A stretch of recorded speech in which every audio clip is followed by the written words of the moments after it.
A poor woodcutter was cutting wood from a tree on the bank of a river.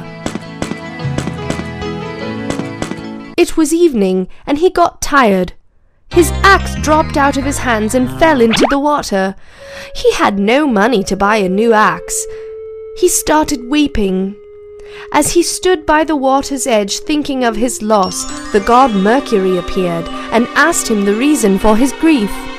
On learning what had happened, out of pity for his distress, God Mercury dived into the river and brought up a golden axe, and asked him if that was the one he had lost.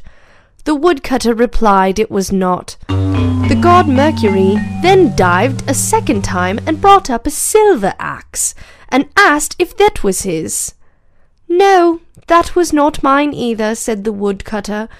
Once more, God Mercury dived into the river and brought up the missing axe.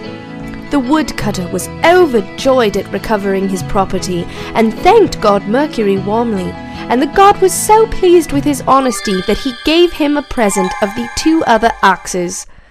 When the woodcutter told the story to his friends, one of these was filled with hope of his good fortune and went to try his luck. He began to cut wood from the tree at the edge of a river and let his axe drop into the water.